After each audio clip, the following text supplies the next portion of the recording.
Welcome to my YouTube channel जिसका नाम है Rajasthan high court LDC by Raghuraj. और आज हम बात करेंगे आपके राजस्थान हाई कोर्ट एलडीसी 2022 के रिज़ल्ट के बारे में। जैसा कि मैंने अपने पोस्ट में भी ये चीज़ कही थी और फिर भी कई बच्चों का क्वेश्चंस रहता है कि किस रिज़ल्ट के बारे में आप अपडेट देना चाह रहे हैं।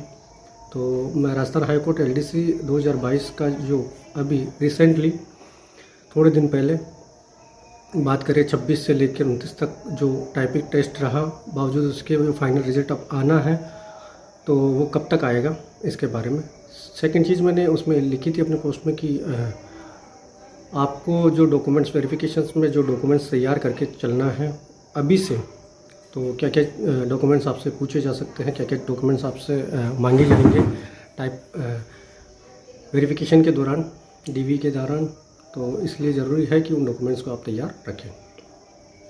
तो सबसे पहले इम्पोर्टेंट हो जाता है कि जितने भी ज़रूरी दस्तावेज जो कि आपने एप्लीकेशंस भरते टाइम, आवेदन करते टाइम आपने लगाए थे, जो चीज़ें राजस्थान हाई कोर्ट ने मांगी थी आपसे, जैसे बोनाफाइड हो उसकी इन्फॉर्मेशन आपसे ली गई थी, 10+2 की इन्फॉर्मेशन आपसे ली गई थी, ग्रेजुएशन की इन्फॉर्मेशन आपसे ली गई थी। इसके अलावा मैरिड हो अनमैरिड हो उसके बारे में, डिसेबिलिटी है तो वो चीज़ें, और इसके अलावा कास्ट सर्टिफिकेट के बारे में, और कई शपथ पत्र जो होते हैं, जैसे धूम्रपान नहीं करना, जिनकी शादी नहीं हुई उनसे इस बाबत शपथ पत्र लेना कि आप इन फ्यूचर आपकी यदि शादी होती है तो आप दहेज नहीं लेंगे, इस बाबत भी, शराब का सेवन नहीं करने, स्मोकिंग नहीं करने संबंधित कई सारे और भी शपथ पत्र मांगे आपसे जाते थे। तो ये ज़रूरी हो जाता है कि भाई आप इन सब डॉक्यूमेंट्स को आप तैयार रखें।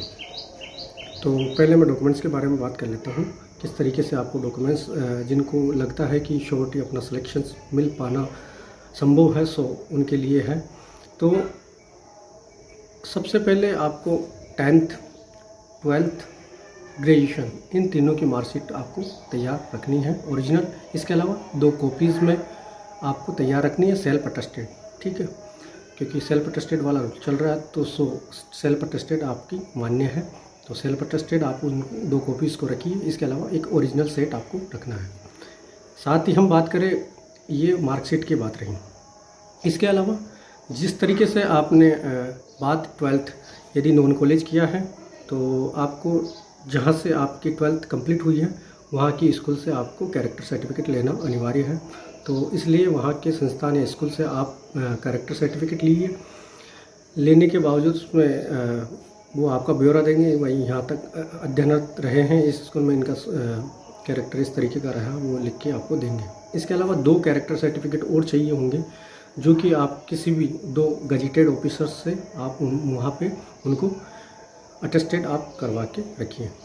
तो 2 कैरेक्टर सर्टिफिकेट तो आपको गजेटेड ऑफिसर्स हैं उनसे तैयार करवाने हैं। इसके अलावा एक कैरेक्टर सर्टिफिकेट यदि आपने कॉलेज से पढ़ाई की है, ग्रेजुएशन आपने कंप्लीट कॉलेज से की है, मैं नॉन कॉलेज की बात नहीं कर रहा, रेगुलर स्टूडेंट्स की बात कर रहा हूँ, तो आपको जैसे भी जो भी आपने की है, जैसे बीटेक की हो, बीए किया हो, चाहे बीकॉम की हो, चाहे बीएससी की हो, तो उस कॉलेज से आपको अपना कैरेक्टर सर्टिफिकेट लेना है फाइनल, ठीक है। यदि आपने नॉन कॉलेज दिया है तो आपको, जैसे 12वीं पास आपने 12वीं आपने स्कूल से की है, तो स्कूल से आप कैरेक्टर सर्टिफिकेट लीजिएगा। तो ये कैरेक्टर सर्टिफिकेट्स के बारे में बात की गई। इसके अलावा आपको डिजिटल आपका कास्ट सर्टिफिकेट तैयार रखना है, और जैसा कि नोटिफिकेशन में सब चीज़ें दे रखी थी, EWS वालों को, चाहे OBC वालों को, चाहे जनरल वालों को, और चाहे SC ST हो, सबको अपना कास्ट सर्टिफिकेट तैयार रखना है। इस तरीके से जैसे जो EWS से जिन्होंने लगाया वो EWS का तैयार रखेंगे, OBC से लगाया है तो OBC का सर्टिफिकेट तैयार रखेंगे, SC ST वालों ने अपना डिजिटल में अपना कास्ट सर्टिफिकेट तैयार रखना है।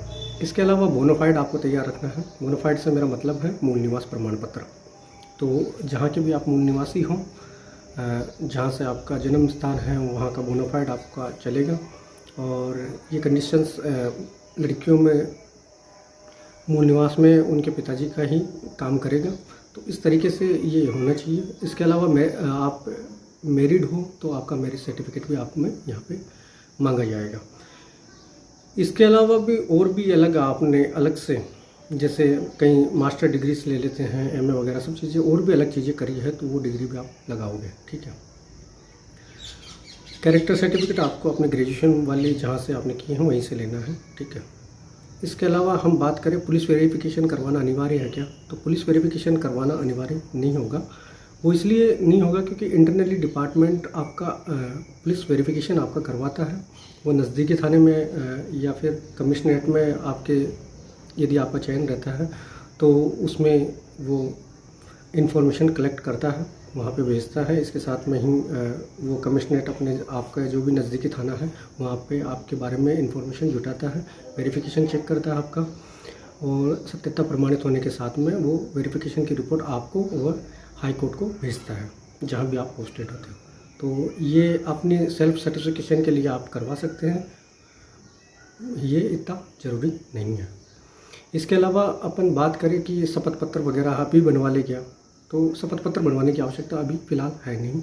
वो इसलिए नहीं है बिकॉज़ जब आपका वेरिफिकेशन के लिए कॉल आएगा तो एक वेरिफिकेशंस डॉक्यूमेंट्स वेरिफिकेशंस की लिस्ट हाई कोर्ट जारी करेगा, और उसी जारी लिस्ट में जो जो डॉक्यूमेंट्स वो मांगे जाएंगे आपसे, वो डॉक्यूमेंट्स आपको तैयार रखने हैं।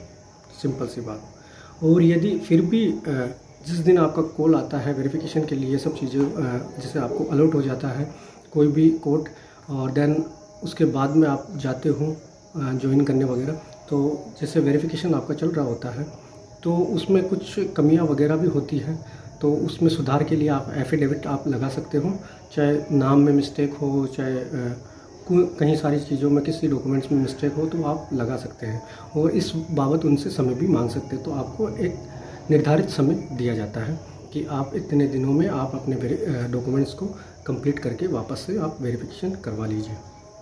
तो एक निश्चित आपको समय दिया जाता है। उसके बाद भी आप समय चाहे तो वो उनके ऊपर डिपेंड करता है कि वो आपको समय दे कि नहीं दे।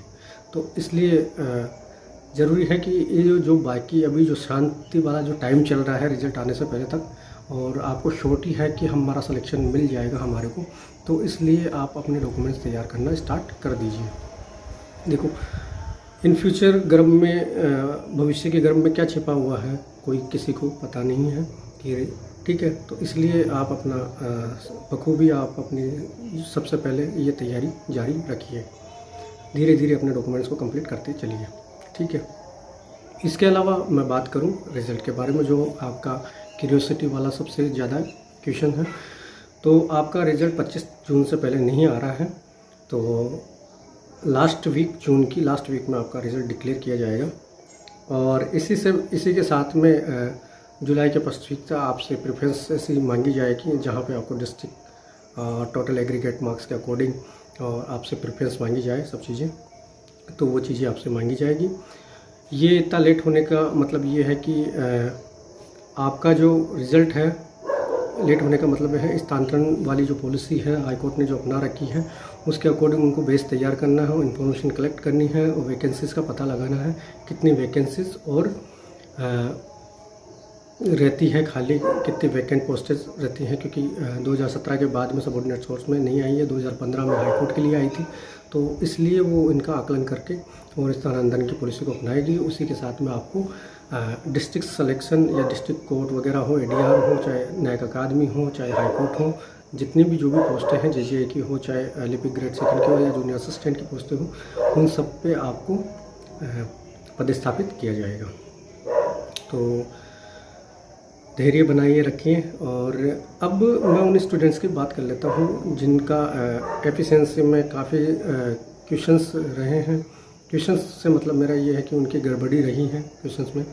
तो देखो, इन्होंने हाई कोर्ट ने इनको सब चीज़ों को संज्ञान में लिया है, और संज्ञान में लेने के साथ में ये है कि कई सारे स्टूडेंट्सों ने अपने नामजद बताया था कि मेरी इन शिफ्ट में मेरा इस दिन टाइपिंग टेस्ट रहा था, तो टाइपिंग टेस्ट के दौरान मेरी ये गड़बड़ी देखने को मिली, और ये सब चीज़ें हमारे को पेश करनी पड़ी।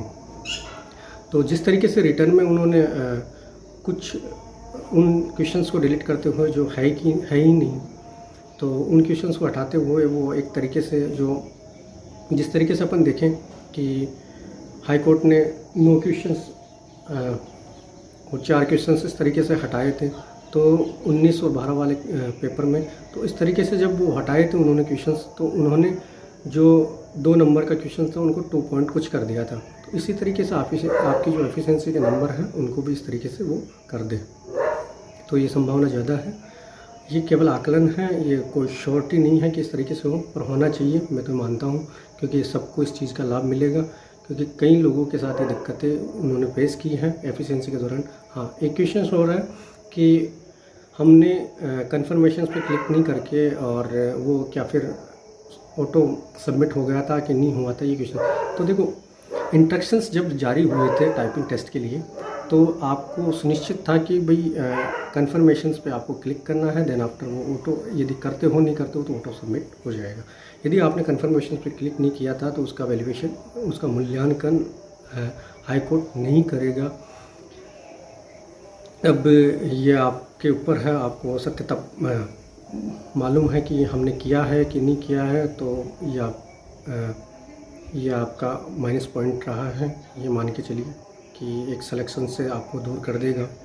ये डराने वाली कोई बात नहीं है, ये कोई विमर्श नहीं है कि भाई मैं कोई अफवाह फैला रहा हूँ, पर ये सत्यता है कि भाई, क्योंकि एक्चुअली क्या है, जब भी कोई भी वैकेंसी आती है नोटिफिकेशन को सही ढंग से पढ़ना चाहिए, इंस्ट्रक्शंस को अच्छे से जानना चाहिए, और प्रैक्टिकल जब चीज़ें होती है तो हम हड़बड़ा जाते हैं। तो इसलिए ज़रूरी है कि सब चीज़ों को पढ़ा जाए, सब इंस्ट्रक्शंस को देखा जाए, क्या क्या इंस्ट्रक्शंस अपने को मिले हैं, उसके अकॉर्डिंग आप प्रैक्टिकल रूप में जब सामने जब चीज़ें रहेगी तो आप सही ढंग से उनको कर पाएंगे। तो ऑल द बेस्ट सभी को। कुछ भी गलत नहीं होता है तो आपका रिज़ल्ट उस तारीख को डिक्लेयर हो जाएगा, ठीक है। और गलत होने से मतलब मेरा ये है कि जिस तरीके से इन्होंने, राजस्थान हाई कोर्ट ने लिस्टेड की है जितनी भी रिट वगैरह लगी है, जिस तरीके से इन्होंने रिटन एग्ज़ाम के अंदर कट ऑफ का लेवल जो बढ़ा दिया था ओबीसी के लिए, चाहे ओबीसी के लिए की बात करें, हम ऐसे कैटेगरी की बात करें, ईडब्ल्यूएस कैटेगरी की बात करें, तो इस तरीके से जिस तरीके से इन्होंने बढ़ा दिया था, तो उसको संज्ञान में लेते हुए उन्होंने वो पहले ही नोटिफिकेशन बहुत पहले जारी कर दिया है। और ये अपने को पता है कि 11/5 को, मतलब 26 मई को आपको पता होना चाहिए कि 1 मई को आपका रिज़ल्ट डिक्लेयर होता है, 11 मई को इंस्ट्रक्शंस आपको मिलते हैं आपके टाइपिंग से रिलेटेड रिगार्डिंग, और इसके अलावा 26 से आपकी टाइपिंग स्टार्ट होती है, और ये जून का महीना चल रहा है, तो मिनिमम अपन मान सकते हैं कि 1 महीना आपका खिस्सा है बात टाइपिंग। तो उस तरीके से अपन देखें, देखो मैं 2017 की मैं बात कर दूं फैक्ट की, तो आप मालूम कर लीजिएगा, क्योंकि वहाँ पे आई थिंक 26 तारीख के आसपास हमारी टाइपिंग ऐसा ही कुछ रहा था, और 20 नवंबर के आसपास वो ये सब चीज़ें उन्होंने क्लियर करी थी। मतलब इंस्ट्रक्शंस हमारे पास आए थे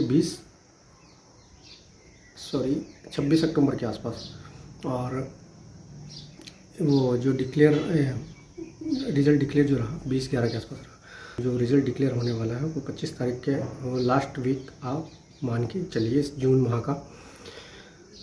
तो ऑल द बेस्ट सभी को, बहुत बहुत शुभकामनाएं जिनका भी सिलेक्शन होना है।